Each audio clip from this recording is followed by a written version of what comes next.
تو یہودیوں میں ایک اعلان ہوا کہ اگر یہ علی بن ابی طالب قلعے کے اندر گھس گیا تو خیبر قیامت تک ہمارے ہاتھ میں نہیں آ سکتا، اپنی طاقت لگا دو۔ سارے یہودی ٹوٹ پڑے، جتنی فوجیں تھی ٹوٹ پڑی۔ جانتے ہیں حضرت علی اپنا ڈیفنس کیسا کر رہے تھے، اپنے بچاؤ کے لیے کیا کر رہے تھے؟ قلعہ قموس کے دروازے کو جو پھاٹک تھا ایک ہاتھ سے اکھاڑ دیا اور بائیں ہاتھ سے صرف دروازہ پکڑتے تھے، سیدھے ہاتھ سے تلوار سے حملہ کیا کرتے تھے۔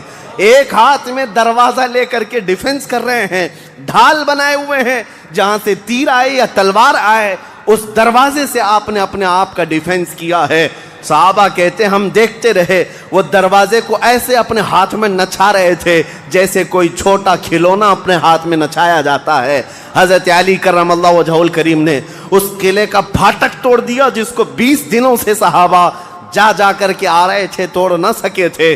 پھر اس کے بعد جب جنگ ٹھنڈی ہوئی، بعض لوگ یہ کہتے ہیں کہ قلعے کا پھاٹک اٹھا کر کے پھینک دیا، پھینکا نہیں، پوری جنگ بھر حضرت علی اس دروازے کو پکڑ کر کے جنگ کرتے رہے اور قلعے کے اس دروازے کو اپنی ڈھال بنائے رہے۔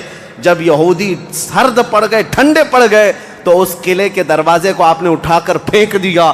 صحابہ کہتے ہیں ہم بعد میں، چونکہ وہ راستے میں پڑا تھا، اٹھانے کے لیے گئے تو 40 صحابہ مل کر کے اس دروازے کو اٹھا نہ پا رہے تھے۔ جو تنہا حیدر کرار اتنی دیر تک اپنے ہاتھ میں لے کر کے لڑتے رہے۔ کون ہے یہ حیدر کرار؟ وہ 6 ہجری کا ایک واقعہ ہے، اس واقعے کو جنگ خیبر کہا جاتا ہے۔ خیبر یہ 6 ہجری میں واقع ہوا، بعض مورخین کے نزدیک 7ویں ہجری میں، کیونکہ یہ محرم کا واقعہ ہے۔ محرم میں یہ جنگ پیش آئی تھی۔ یہ خیبر کیا ہے، جنگ خیبر کیا ہے، اس کے متعلق میں تھوڑی سی باتیں عرض کرتا ہوں۔ اس سے پہلے چھوٹے چھوٹے غزوے بھی ہوئے۔ ایک ذات القرد جنگ، چھوٹی سی جنگ ہے جس کو میں اکثر اپنی تقریروں میں کہا بھی کرتا ہوں۔ عبد الرحمن فزاری قارہ کا رہنے والا ایک شخص 400 لوگوں کو لے کر آیا تھا ذات القرد۔ مدینے سے قریب ایک چراگاہ تھی جہاں رسول اللہ صلی اللہ علیہ وسلم کی اونٹنیاں چرتی تھیں اور کھجوروں کے باغیچے تھے۔ تو اس عبد الرحمن نامی کافر نے حضور کی اونٹنیوں کو قبضہ کر لیا اور کھجوریں بھی چوری کر لیا اور بھاگنے لگا۔ اس وقت مدینے کے ایک صحابی حضرت سلمہ بن اکوا رضی اللہ تعالیٰ عنہ اکیلے تھے۔ انہوں نے 400 لوگوں کو دوڑانا شروع کر دیا۔ وہ اکیلے ہی 400 لوگوں کو دوڑاتے رہے، اتنا دوڑائے کہ وہ سب بھاگتے رہے، کیونکہ مدینہ طیبہ سے اس وقت کوئی اس واقعے کی خبر نہیں پا سکا تھا سوائے حضرت سلمہ بن اکوا کے۔ ان کو رسول اللہ صلی اللہ تعالیٰ علیہ وسلم کا عظیم سپاہی کہا جاتا ہے، سلمہ بن اکوا۔ یہ تیز دوڑتے اتنا تھے کہ عربی گھوڑا بھی ان کی دوڑ کو نہیں پکڑ پاتا تھا۔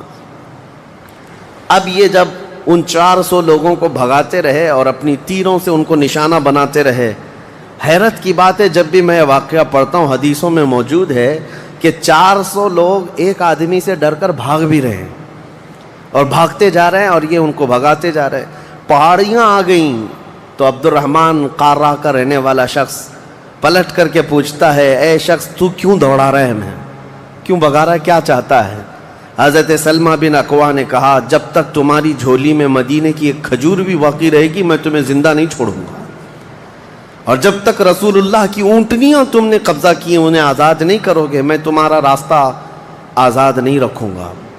اور دوڑاتے رہے۔ کئی لوگ اس میں سے گھوڑے سے گر جاتے تھے، ان کی گردن پر یہ صرف پیر رکھتے وہ وہیں ٹھنڈا ہو جاتا، یہاں تک کہ وہ پہاڑیوں کے اوپر چڑھ گئے۔ عبد الرحمن نے اپنے ساتھیوں سے کہا کہ لوگوں ان کی ساری کھجوریں پھینک دو، جتنی چادریں ہیں بچھا دو اور جتنی اونٹنیاں ہیں انہیں چھوڑ دو، ورنہ یہ ہم میں سے کسی کو بھی زندہ نہیں چھوڑے گا۔ تو اس کی بات پر سارے لوگوں نے اپنی اپنی کھجوریں جو لوٹے تھے مدینے کے باغات سے سب چھوڑ دیا، اونٹنیاں بھی چھوڑ دیں، سب کو جمع کیا حضرت سلمہ بن اکوا نے کھجوروں کو چادر میں، اور تنہا وہ سارا مال اٹھا کر کندھے پر اور حضور کی اونٹنیاں ہانکتے ہوئے مدینے کی طرف لا رہے تھے، اکیلے آ رہے تھے۔ بیچ راستے میں پھر حضرت ابو قتادہ رضی اللہ تعالیٰ عنہ سے ملاقات ہوئی، پوچھا کہاں سے آ رہے ہو؟ تو حضرت سلمہ بن اکوا نے واقعہ کہہ کر کے سنایا، کہا کہ چلو رسول اللہ صلی اللہ علیہ وسلم راستے میں ہی ہیں۔ حضور سے ملاقات ہوئی، حضور نے کہا کہ کہ تم صحیح سلامت آ گئے, ہمیں واقعے کی خبر پہلے سے مل گئی تھی. تو وہ ابھی بھی کہنے لگے یا رسول اللہ میں نے ان کو پانی تک پینے نہیں دیا, اگر آپ حکم فرمائیں تو ان سب کا پیچھا کر کے ان کو یہیں ختم کر دیں گے. نبی پاک صلی اللہ علیہ وسلم نے مسکرا کر فرمایا تمہاری جو اونٹنیاں تھی, تمہارے جو کھجور تھے, اس کے تم مالک ہو گئے ہو, ان کا راستہ چھوڑ دو. تب یہ واپس آئے. حضرت سلمہ بن اکوع, اعلیٰ حضرت امام محمد رضا خان فاضل بریلوی رضی اللہ تعالیٰ عنہ نے اس روایت کو نقل فرمایا اور فرماتے ہیں سلمہ بن اکوع سے پوچھا گیا تمہیں خوف نہیں تھا, ڈر نہیں تھا؟ 400 لوگوں کو اکیلے دوڑاتے چلے گئے, مدینے سے باہر بھی چلے گئے. تو جانتے ہیں کون سی طاقت تھی ان کے پاس, سلمہ بن اکوع کے پاس, جو ان کو خوف سے آزاد کر رکھی تھی. فرماتے ہیں ایک بار رسول اللہ صلی اللہ علیہ وسلم صحابہ سے بیعت لے رہے تھے, ہاتھ میں ہاتھ لے کر بیعت کر رہے تھے. تو سب حضور کے پاس ہاتھ دے رہے تھے, بیعت کر رہے تھے. حضور نے مجھ سے کہا سلمہ بن اکوع آ جاؤ, تم بیعت کر لو میرے ہاتھ پر. میں نے عرض کیا یا رسول اللہ پہلے ہی میں بیعت کر چکا ہوں. ایک بار وہ بیعت کر چکے تھے. حضور نے فرمایا دوبارہ کر لو, اس میں کیا حرج ہے؟ حضرت سلمہ بن اکوع کہتے ہیں میں نے دوبارہ حضور کے ہاتھ میں ہاتھ دیا, حضور نے بیعت کیا. تھوڑی دیر گزری تھی کہ صحابہ بیعت کر رہے تھے. حضور نے پھر پکارا سلمہ بن اکوع بیعت کیوں نہیں کر لیتے؟ کہا یا رسول اللہ میں نے 2 بار بیعت کی ہے. حضور نے فرمایا تیسری بار کر لو, کیا حرج ہے؟ وہ حضرت سلمہ بن اکوع کہتے ہیں میں نے اپنا ہاتھ رسول اللہ کے ہاتھ میں تیسری بار دیا اور بیعت کیا. اور اس کے بعد جب نکلا حضرت سلمہ بن اکوع کہتے ہیں مجھے اس ہاتھ پر اتنا بھروسہ تھا کہ دنیا کی ہر طاقت کو دھول چٹا سکتا تھا کہ رسول اللہ کے ہاتھ میں دیا ہوا ہاتھ ہے. ان کے پاس جو بے خوف ہونے کے لیے کوئی دولت تھی نا, بے باک, ان صحابہ کو اگر کوئی چیز بناتی تھی تو یہی چیز ہے عشق مصطفیٰ, محبت مصطفیٰ, جس کو بریلی کے امام نے فرمایا ہے خوف نہ رکھ رضا ذرا, تو ہے عبد مصطفیٰ, تیرے لیے امان ہے, تیرے لیے امان ہے. کسی شاعر نے کہا تھا کہ دیوان گانے عشق محمد کو دیکھ کر گھبرا گئی ہے گردش دوراں کبھی کبھی. حضور کے عاشقوں کو دیکھ کر کے دنیا کی طاقتیں بھی گھبرا جاتی تھیں کہ ان کے پاس ہے کون سی طاقت. تو یہ جو چھوٹی سی جنگ واقع ہوئی اس کو ذات القرد کہتے ہیں. اس کے 3 دن کے بعد ہی خیبر کی جنگ شروع ہو گئی تھی. اب خیبر پر ہم آتے ہیں. خیبر کیا ہے؟ تقریباً مدینہ طیبہ سے 320 کلومیٹر دور یا 300 کلومیٹر کے قریب ایک بستی ہے جس کو خیبر کہتے ہیں. خیبر یہودیوں کا گڑھ ہے, یہودیوں کا مرکز. اور اس وقت سے لے کر کے حضور صلی اللہ تعالیٰ علیہ وسلم کی مدینہ طیبہ آمد سے بھی کافی پہلے سے خیبر میں یہودیوں نے ایسا اپنا وہ جمایا ہوا تھا کہ پورے عرب کے سب سے بڑے مالدار یہودی خیبر میں رہتے تھے, اور جنگی طاقت بھی سب سے زیادہ ان کے پاس تھی, اور غرور اور گھمنڈ اتنا تھا, پیسوں پر بھی اور جنگ پر بھی, طاقت پر بھی, کہ وہ کسی کو بھی ڈرا دیتے تھے. اور جب سے نبی پاک صلی اللہ علیہ وسلم مدینہ طیبہ آئے ان کی دشمنی اتنی بڑھ گئی تھی کہ آپ کو معلوم ہونا چاہیے کہ جو جنگ خندق ہوئی تھی اس کا واقعہ بھی میں نے تفصیل سے بتا دیا. مدینہ طیبہ جنگ خندق جس وجہ سے ہوئی اس کا سبب یہودی تھے. یہودیوں نے مکہ کے کافروں کو, مشرکوں کو, نجد کے کافروں کو, سب کو جمع کیا تھا اور پانی کی طرح پیسہ بہایا تھا. جنگ میں 12,000 لوگوں کو رسول اللہ کے خلاف اکٹھا کیا تھا یہودیوں نے. یہ خیبر کے یہودی تھے, کیونکہ نبی پاک صلی اللہ تعالیٰ علیہ وسلم جب تشریف لائے تھے 2 قبیلے یہودیوں کے مدینے میں آباد تھے, بنو نذیر اور بنو قریظہ. آپ کو میں نے سیرت کے بیان میں یہ بھی بتا دیا تھا. اور یہ دونوں قبیلوں نے حضور صلی اللہ علیہ وسلم کے ساتھ غداری کی تھی, وعدہ خلافی کیا, معاہدہ جو تھا اس کو توڑ دیا. اس کی وجہ سے ان یہودیوں کو جو مدینے میں رہتے تھے جلا وطن کر دیا گیا تھا, نکال کر باہر کر دیا گیا. تو جتنے مدینے سے نکالے ہوئے یہودی تھے وہ سب خیبر میں جا کر جمع ہو گئے تھے. خیبر میں جا کر کے ان لوگوں نے اڈا بنا لیا تھا, اور ڈیلی ان کی صرف اور صرف یہی منصوبہ بندی ہوتی تھی کہ محمد صلی اللہ علیہ وسلم اور ان کے ساتھیوں کو کیسے مارا جائے, کیسے قتل کیا جائے. کوئی بھی دور دراز سے اگر چھوٹی سی دشمنی رکھتا تھا رسول اللہ سے تو یہ یہودی خیبر کے پورا کا پورا مال ان کے پاس بھیجتے اور ان کو کھڑا کرتے کہ تم جاؤ, ہم سپورٹ میں ہیں, ہم سپورٹ کریں گے. ساری جنگوں میں مشرکوں کا سپورٹ کرتے تھے. اب میں آپ کو بتاؤں جن کے دلوں میں اتنا زہر بھرا ہوا تھا رسول اللہ صلی اللہ علیہ وسلم کی دشمنی کا، اب ان لوگوں نے دیکھا کہ یہ اب ان کی طاقت بڑھتی جا رہی ہے، اور بادشاہوں کو تک ان لوگوں نے اسلام پیش کر دیا، اور اسلام اب مکہ مدینے کا نہیں رہ گیا، اب تو ایران بھی چلا گیا ہے، مصر بھی چلا گیا ہے، حبشہ بھی چلا گیا ہے، یمن بھی چلا گیا ہے۔ تو ان کے پیٹ کا درد اور بڑھ گیا۔ ان لوگوں نے پھر اب فیصلہ کرنا شروع کیا کہ اب سارے لوگوں کو جمع کرتے ہیں۔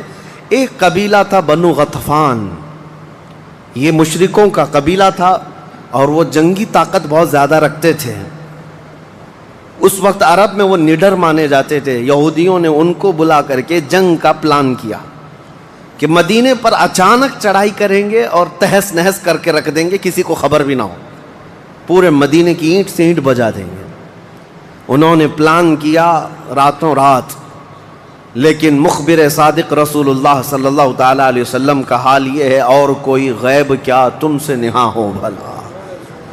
نبی پاک صلی اللہ تعالیٰ علیہ وسلم کو خبر ہوئی کہ یہودیوں نے میٹنگ کی ہے اور راتوں رات مدینے پر چڑھائی کرنے والے ہیں۔ دوسرے دن حضور پاک صلی اللہ تعالیٰ علیہ وسلم نے صحابہ کو جمع کیا، تو جتنے صحابہ تھے سب جمع ہو گئے، تقریباً 1600 صحابہ تھے۔ کتنے؟ 1600 صحابہ۔ 1600 صحابہ مدینہ طیبہ سے نکل پڑے حضور کے ساتھ کہ ان یہودیوں کو خیبر سے نکلنے سے پہلے ان کا راستہ ہم روکیں گے کہ مدینے پر کوئی بھی چڑھائی نہ کر سکے۔ جب رسول اللہ صلی اللہ علیہ وسلم صحابہ کو لے کر چل پڑے، چال الٹی پڑ گئی۔ یہودیوں نے یہ سوچا تھا کہ مدینے پر اچانک حملہ ہوگا، کسی کو کانوں کان خبر نہیں ہوگی، لیکن ایسا ہوا کہ 8 دن کے بعد اچانک حضور خیبر پہنچ گئے، ان کو کانوں کان خبر بھی نہیں ہوئی۔ نبی پاک صلی اللہ تعالیٰ علیہ وسلم صحابہ کے ساتھ جب پہنچے، صبح ہو رہی تھی، خیبر کی وادیوں میں حضور داخل ہو رہے تھے، تو یہودی اپنے اپنے کھیتوں میں کام کرنے کے لیے جا رہے تھے۔ جیسے ہی مدینے کی فوج کو دیکھا، ہیبت طاری ہو گئی، الٹے قدم اپنے قلعوں میں واپس بھاگتے رہ گئے اور چیخ مارتے رہ گئے کہ محمد بھی آئے ہیں اور مسلمان بھی آئے ہیں۔ حضور صلی اللہ علیہ وسلم نے ان کی چیخ و پکار کو سنا تو ایک جملہ فرمایا۔ حضور صلی اللہ علیہ وسلم فرماتے ہیں، جن کافروں کی وادی میں ہم اتر پڑے ان کی صبح خراب ہو ہی جاتی ہے، اور یہ خیبر اب برباد ہوگا۔ حضور کے الفاظ تھے، جملہ نکلا۔ صحابہ کرام اتنی جوش سے نعرہ لگا رہے تھے کہ یہودیوں کے سارے قلعے صحابہ کی آواز سے گونجنے لگ گئے۔ خیبر میں 8 قلعے تھے، 8 مشہور قلعے۔ انہوں نے بہت مشہور اس وقت کی طاقتور یعنی عمارتیں ایسی بنا رکھی تھیں کہ ان کا یقین تھا کہ کوئی ان قلعوں کو توڑ نہیں سکے گا۔ اور حد تو یہ ہے کہ آج 1400 سال گزر گئے، ابھی بھی وہ قلعے موجود ہیں، آج بھی موجود ہیں خیبر میں۔ وہ قلعوں کے باقیات، کھنڈرات ابھی بھی موجود ہیں۔ اب آپ اندازہ کریں کہ 14 صدیاں گزرنے کے بعد اب بھی وہ قلعے ہیں، تو اس وقت کتنے محفوظ رہے ہوں گے، کتنے مضبوط رہے ہوں گے۔ ان کو بڑا غرور تھا۔ 8 مشہور قلعے تھے، قلعہ ناعم، قلعہ نطات، قلعہ قموس، ان کے نام تھے الگ الگ۔ ہر قلعہ الگ الگ کاموں کے لیے استعمال ہوتا تھا۔ اب نبی پاک صلی اللہ تعالیٰ علیہ وسلم خیبر جب پہنچے، 1600 صحابہ ہیں۔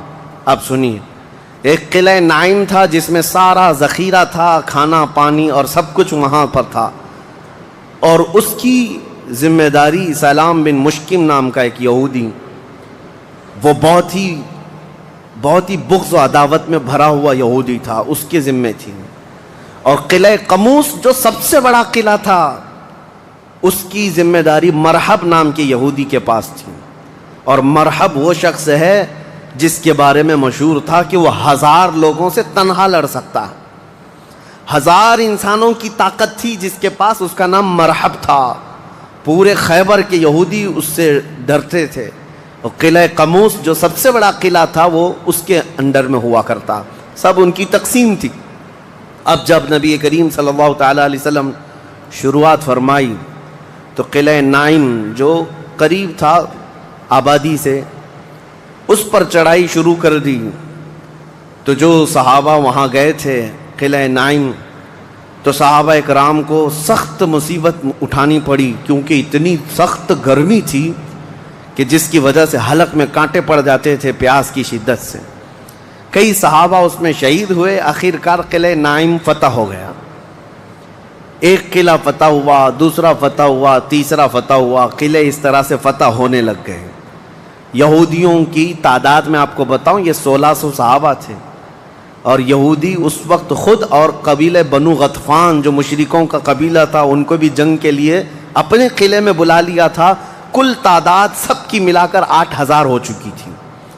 8000 لوگ 1600 لوگوں سے ڈرے ہوئے سہمے ہوئے قلعوں میں بندے ہیں, کوئی باہر نکلنے کو تیار نہیں. اب اس کے بعد یہ خیبر کا معاملہ بڑھتا گیا.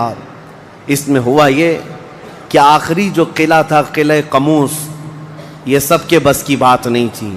بہت مضبوط قلعہ, اور جو آدمی اس کا سپہ سالار ہے, شہ سوار ہے, وہ مرحب ہے. پورا عرب جانتا تھا اس کی طاقت کو. پہلے دن نبی کریم صلی اللہ تعالیٰ علیہ وسلم نے صحابہ کی ایک جماعت حضرت ابو بکر صدیق رضی اللہ تعالیٰ عنہ کی سپہ سالاری میں بھیجی.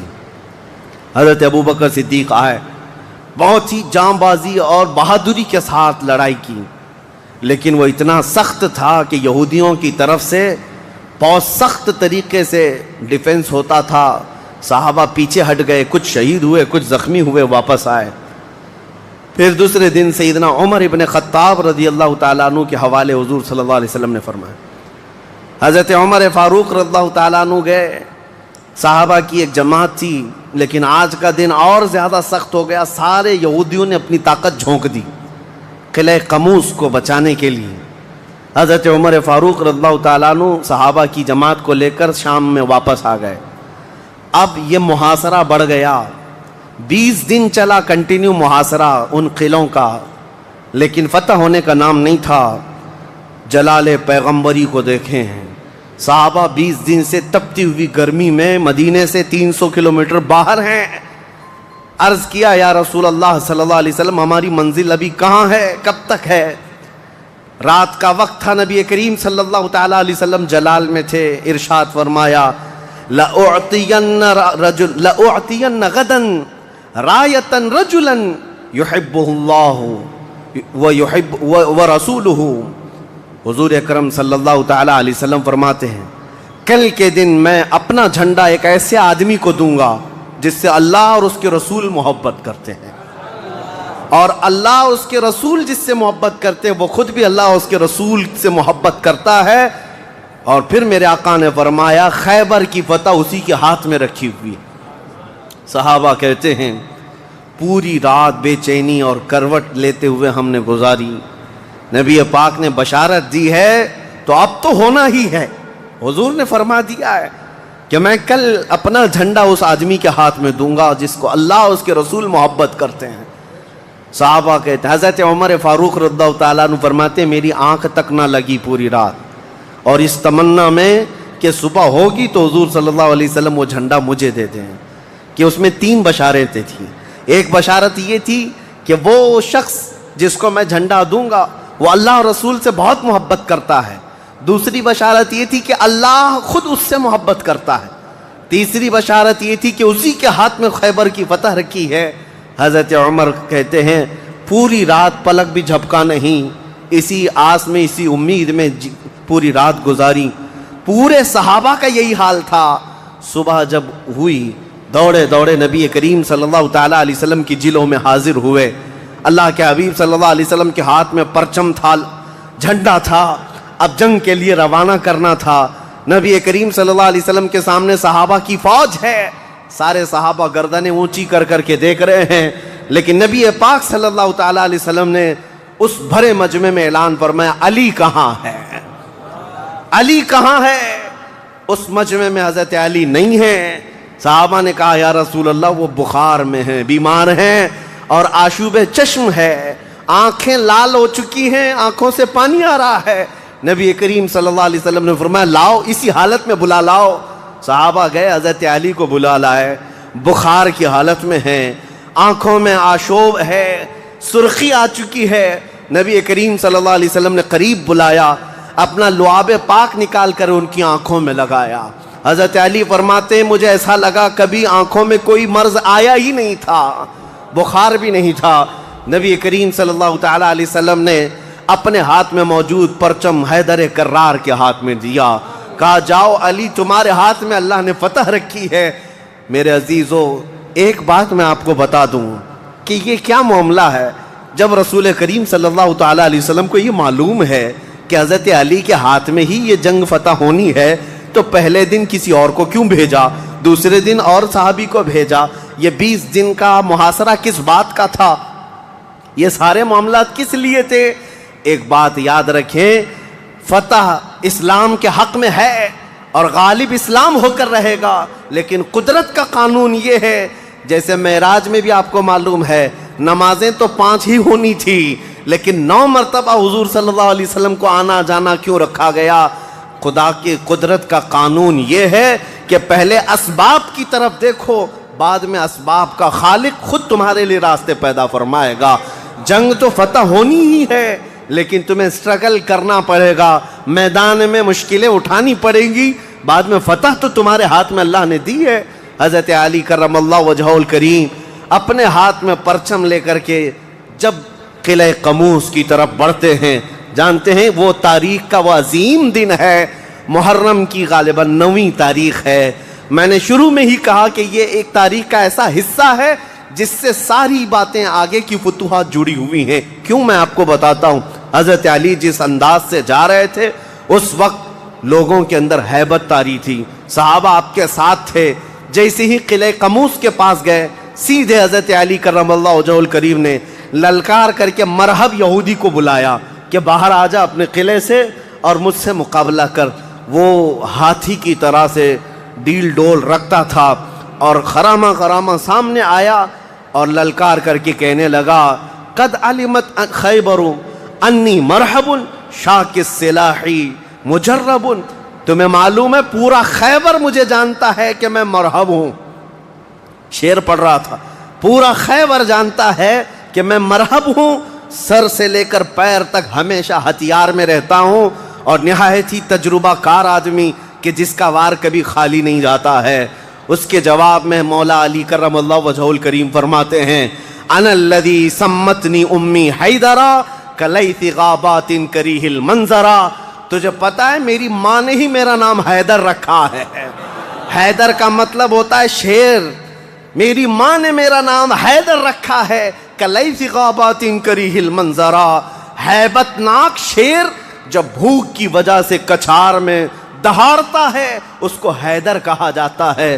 جب یہ رجزی اشعار کا تبادلہ ہو رہا تھا، وہ یہودی مرحب جو سر پر ٹوپی پہنتا تھا ویسی ٹوپی لوہے کی کسی کے پاس تھی نہیں، جسم پر جو لوہے کا خود لباس ہوتا تھا ویسا لباس کسی کے پاس نہیں تھا۔ مقابلے میں وہ آیا اور اس نے حضرت علی کرم اللہ وجہہ الکریم پر بہت تیز وار کی، لیکن وار خالی گیا۔ حضرت علی کرم اللہ وجہہ الکریم پر کوئی وار نہیں آیا۔ پلٹ کر جب حیدر کرار نے وار ماری تو اس کی خود کو ٹوپی کو کاٹتا ہوا یہاں تک کہ اس کے جبڑوں تک حضرت علی کی تلوار آ گئی، اس کے دانتوں کو تک کاٹتی ہوئی آ گئی۔ اس کے بعد دوسرا وار بھی نہیں پڑا تھا کہ مرحب زمین پر ڈھیر ہو کر تڑپنے لگ گیا۔ اتنا ہی نہیں ہے کہ یہ منظر دیکھ کر کے جتنے یہودی تھے سب کے سب ٹوٹ پڑے۔ کس پر؟ حیدر کرار پر۔ اکیلے بطل جلیل ہیں، جس طرف سے آتے تھے صحابہ کہتے ہیں حضرت علی کی تلوار اس دن جو چمک رہی تھی ہمارے جسموں میں ہیبت طاری تھی، کبھی ادھر چمکتی ہے کبھی ادھر چمکتی ہے۔ آپ کو پتا ہے ایک لقب آپ کا کرار ہے۔ کرار کا مطلب کیا ہوتا ہے؟ پلٹ پلٹ کر کے حملہ کرنے والا، اور ایسا حملہ کرنے والا کہ سامنے والے کو سنبھلنے کا موقع بھی نہیں دیتا۔ حضرت علی کی تلوار نے اتنے وار کیے کہ یہودیوں کی صفیں درہم برہم ہو گئی۔ بعض تو لوگوں نے یہ سوچا کہ جان بچانے میں عافیت ہے، جب ہمارا سردار ڈھیر ہو کر تڑپ رہا ہے ہمیں اس سے مقابلے کی کیا تاو ہے۔ بڑھتے گئے حضرت علی، سیدھے قلعہ قموس جو تھا وہاں جا کر کے کھڑے ہو گئے تو یہودیوں میں ایک اعلان ہوا کہ اگر یہ علی بن ابی طالب قلعے کے اندر گھس گیا تو خیبر قیامت تک ہمارے ہاتھ میں نہیں آ سکتا، اپنی طاقت لگا دو۔ سارے یہودی ٹوٹ پڑے، جتنی فوجیں تھی ٹوٹ پڑی۔ جانتے ہیں حضرت علی اپنا ڈیفنس کیسا کر رہے تھے، اپنے بچاؤ کے لیے کیا کر رہے تھے؟ قلعہ قموس کے دروازے کو جو پھاٹک تھا ایک ہاتھ سے اکھاڑ دیا اور بائیں ہاتھ سے صرف دروازہ پکڑتے تھے، سیدھے ہاتھ سے تلوار سے حملہ کیا کرتے تھے۔ ایک ہاتھ میں دروازہ لے کر کے ڈیفنس کر رہے ہیں، ڈھال بنائے ہوئے ہیں، جہاں سے تیر آئے یا تلوار آئے اس دروازے سے آپ نے اپنے آپ کا ڈیفنس کیا ہے۔ صحابہ کہتے ہیں ہم دیکھتے رہے، وہ دروازے کو ایسے اپنے ہاتھ میں نچھا رہے تھے جیسے کوئی چھوٹا کھلونا اپنے ہاتھ میں نچھایا جاتا ہے۔ حضرت علی کرم اللہ وجہہ الکریم نے اس قلعے کا پھاٹک توڑ دیا جس کو 20 دنوں سے صحابہ جا جا کر کے آ رہے تھے، توڑ نہ سکے تھے۔ پھر اس کے بعد جب جنگ ٹھنڈی ہوئی، بعض لوگ یہ کہتے ہیں کہ قلعے کا پھاٹک اٹھا کر کے پھینک دیا، پھینکا نہیں، پوری جنگ بھر حضرت علی اس دروازے کو پکڑ کر کے جنگ کرتے رہے اور قلعے کے اس دروازے کو اپنی ڈھال بنائے رہے۔ جب یہودی سرد پڑ گئے، ٹھنڈے پڑ گئے، تو اس قلعے کے دروازے کو آپ نے اٹھا کر پھینک دیا۔ صحابہ کہتے ہیں ہم بعد میں، چونکہ وہ راستے میں پڑا تھا، اٹھانے کے لیے گئے تو 40 صحابہ مل کر کے اس دروازے کو اٹھا نہ پا رہے تھے۔ جو تنہا حیدر کرار اتنی دیر تک اپنے ہاتھ میں لے کر کے لڑتے رہے۔ کون ہے یہ حیدر کرار؟ یہ وہی حیدر کرار ہے جب رسول اللہ صلی اللہ علیہ وسلم نے مکہ مکرمہ میں سب سے پہلے اسلام کی دعوت دی تھی تو مکہ والوں نے انکار کیا تھا۔ 9 سال کا ایک بچہ کھڑا ہوا تھا، کہا یا رسول اللہ میں آپ کے دین کی حمایت کروں گا۔ پتلی پتلی ٹانگیں تھی، کمزوری تھی۔ رسول اللہ نے اس 9 سال کے بچے کو دیکھا اور سینے سے لگایا اور بارگاہ رب العزت میں عرض کیا کہ مولا اس کی ٹانگوں میں اور اس کی بازوؤں میں تو طاقت عطا فرما۔ وہ 9 سال کا بچہ جب 25 سال کا ہو گیا تو فاتح خیبر بن کر کے نکلا، حیدر کرار بن کر کے نکلا۔ اسی لیے سچ کہا ہے جس نے کہا ہے شاہ مرداں شیر یزداں قوت پروردگار، لا فتح الا علی لا سیف الا ذوالفقار۔ یہ ہے جس کا مطلب یہ ہوتا ہے فارسی میں شاہ مرداں شیر یزداں، نوجوانوں کا اگر کوئی بادشاہ ہے تو وہ حیدر کرار ہے۔ شیر یزداں اگر اللہ کا کوئی شیر ہے تو حیدر کرار ہے۔ قوت پروردگار، اللہ کی طاقت کا مظہر دیکھنا ہے تو وہ علی بن ابی طالب ہے۔ لا فتح الا علی، سچ کہا جس شاعر نے کہا لا فتح الا علی۔ پورے لوگوں میں اگر جوان کوئی کہانے کے لائق ہے تو وہ علی بن ابی طالب کا نام ہے۔ لا سیف الا ذوالفقار، اور دنیا میں اگر کسی تلوار کو تلوار کہلانے کا حق ہے تو وہ ذوالفقار حیدری کا نام ہے۔ عزیزان گرامی اوقات، یہ خیبر فتح ہوا، جیسے یہ خیبر فتح ہوا صحابہ میں اتنا جوش بھر گیا تھا، نہ قلعہ قموس باقی رہا نہ مرحب باقی رہا۔ اور خیبر کو جو مولا علی نے اس وقت توڑا تھا، 14 صدیاں گزر گئی، آج تک یہودیوں کا اس میں داخلہ نہ ہو سکا تھا۔ یہودیوں کو پتا تھا ایک بار علی اس میں داخل ہو گیا تو قیامت تک خیبر ہمارے ہاتھ میں نہ آ سکے گا۔ آپ کو پتا ہے 2018 کی بات میں بتاؤں، 2018 میں انگلینڈ میں لندن کی سڑکوں پر پوسٹر اور بینر ہورڈنگ کارڈ لیے ہوئے یہودی احتجاج کر رہے تھے، پروٹیسٹ کر رہے تھے کہ خیبر ہمارا تھا، ہم کو نکالا گیا تھا اور تمہاری ہماری لاسٹ جنگ خیبر تھی، اس کے بعد نہیں ہوئی۔ اس طرح کی باتیں، یعنی میں نے محسوس کیا کہ مسلمان تو بھول گئے خیبر کیا ہے، یہودیوں کو جن کو مار پڑی تھی آج بھی یاد ہے کہ مولا علی نے کیسے مارا تھا، آج بھی یاد ہے کہ حیدر کرار کی وار کیسی تھی۔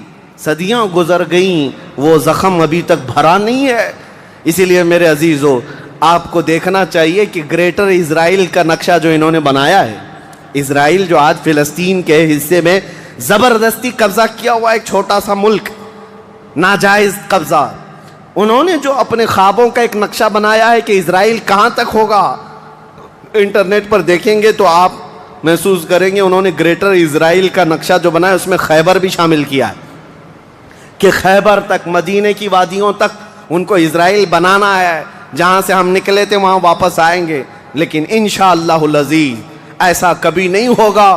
مولا علی کرم اللہ وجہہ الکریم کی وار جو پڑی تھی وہ قیامت تک تازہ رہے گی انشاءاللہ۔ میرے عزیزو، خیبر فتح ہونے کے بعد اب عدل مصطفیٰ کو بھی دیکھو۔ نبی کریم صلی اللہ تعالیٰ علیہ وسلم، یہ وہ یہودی ہیں جو ساری جنگوں میں جڑ کا کام کرتے رہے، جڑ کا کام کرتے رہے، لوگوں کو بھڑکانے میں، حضور کے خلاف دشمنی پر ابھارنے میں، پیسہ بہانے میں سب کام کرتے رہے، آج سب ٹوٹ کر بکھر گئے۔ نبی کریم صلی اللہ تعالیٰ علیہ وسلم کو اب کیا کرنا تھا؟ حضور صلی اللہ علیہ وسلم نے دوسرے دن جب صحابہ سے مشورہ لیا، صحابہ نے عرض کیا جیسے ان کو مدینے سے بھگایا گیا تھا، خیبر سے بھی نکال دیں، یہاں سے بھی نکال کر ان کو جلا وطن کر دیں۔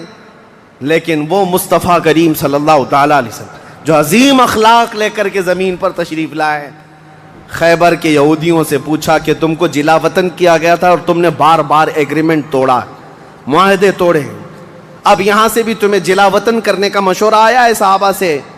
یہودیوں نے رونا دھونا شروع کیا اور کہا آپ اللہ کے نبی محمد مصطفیٰ صلی اللہ علیہ وسلم عدل کے شہسوار ہیں، ہمیں موقع عطا کریں، ہم خیبر چھوڑ کر جانا نہیں چاہتے، ہماری زمینیں ہمیں دے دیں، لیکن سال بھر میں جتنی بھی اس کی آمد ہوگی اس کا آدھا ہم مدینے پہنچا دیں گے، کھجوریں ہوں، فصلیں ہوں۔ نبی کریم صلی اللہ تعالیٰ علیہ وسلم نے سب کو معاف کر دیا، خیبر ان کے حوالے کر دیا، اور پھر وہ آدھا حصہ مدینہ طیبہ ہر سال دینے کے لیے راضی ہو گئے، اور اس پر حضور صلی اللہ علیہ وسلم نے فیصلہ فرما لیا۔ اب اتنی بات نہیں، حضرت عبداللہ بن رواحہ رضی اللہ تعالیٰ عنہ ہر سال جب یہ خیبر آتے یا ایک دوسرے صحابی یہ آدھا حصہ لینے کے لیے آتے تھے تو پورے خیبر کے یہودی مال جمع کرتے، اس میں آدھا آدھا حضرت عبداللہ فرما دیتے، اور اس کے بعد یہ نہیں ہے کہ لے کر کے نکل جاتے، سارے یہودیوں کو جمع کرتے، کہا میں نے پورے مال کا آدھا آدھا کیا ہے، ان میں سے جو حصہ تمہیں پسند ہے وہ رکھ لو، باقی مدینے بھیج دو۔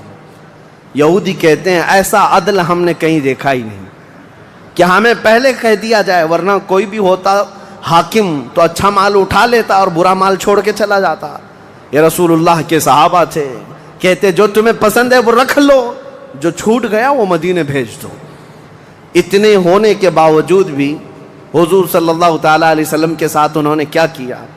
حضور 3 دن کے بعد خیبر سے نکل رہے تھے، زینب نام کی ایک خاتون تھی جس کا شوہر قتل ہو گیا تھا، وہ حضور صلی اللہ تعالیٰ علیہ وسلم کے پاس بڑی محبت لے کر کے آئی، بہت محبت کے ساتھ، اور یوں کہا کہ میں آپ کی پیروکار ہوں، بڑی مشتاق تھی آپ کے دیکھنے کی، آپ میرے گھر تشریف لائیں۔ حضور صلی اللہ تعالیٰ علیہ وسلم کو اور کچھ صحابہ کو اس نے اپنے گھر پر دعوت کی، اور دعوت کیا کیا؟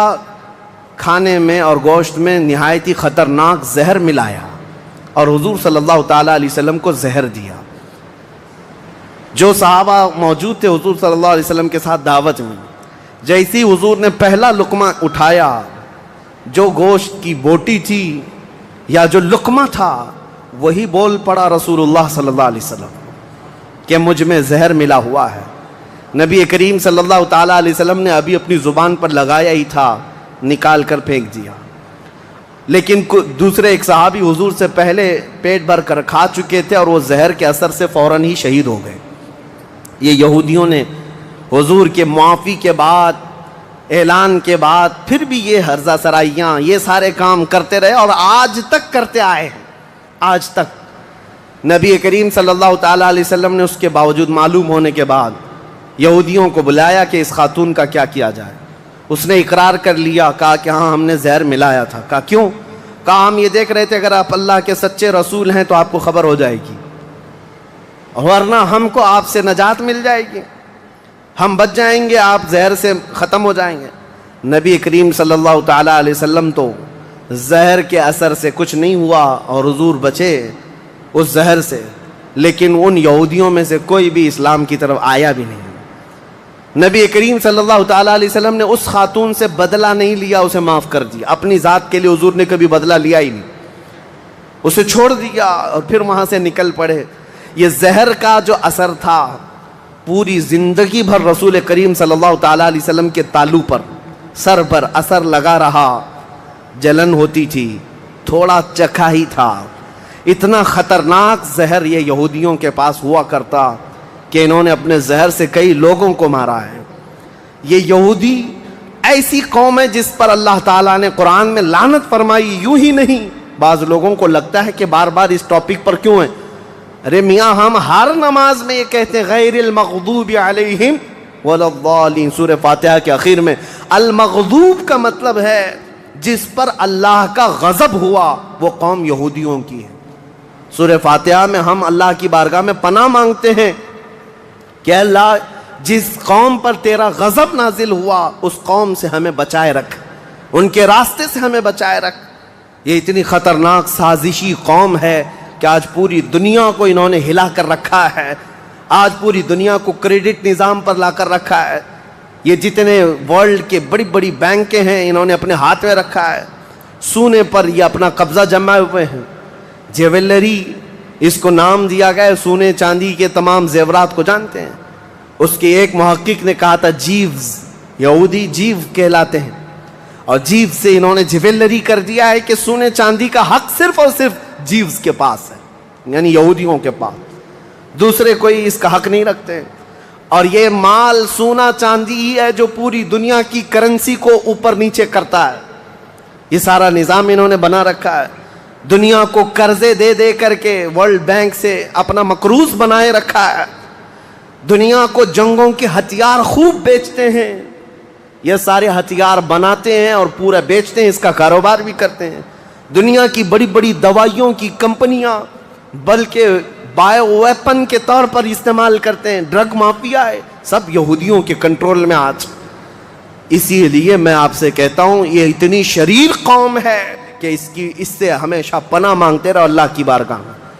اور اخیر میں آپ کو بتا دوں جب قیامت کے قریب حضرت عیسیٰ علیہ السلام آئیں گے اور وہ اس وقت دجال کو قتل کر رہے ہوں گے، اور دجال کی فوج میں 60,000 یہودی ہوں گے، 60,000 یہودی اس کے ساتھ جنگ لڑ رہے ہوں گے ایمان والوں کے ساتھ اس کی حمایت میں، اور حضرت عیسیٰ علیہ السلام کے ہاتھ سے قتل ہوں گے۔ تو حدیث پاک میں ہے کہ جہاں حضرت عیسیٰ علیہ السلام جائیں گے یا مسلمان جو عیسیٰ علیہ السلام کے ساتھ ہوں گے، ان مسلمانوں کو جو پتھر ہیں جگہ جگہ کے، وہ پتھر پکار کر کہیں گے یا مسلم ورائی یہودین اقتلہ، اے مسلمان میرے پیچھے ایک یہودی چھپا ہوا ہے، آجا اسے قتل کر دے۔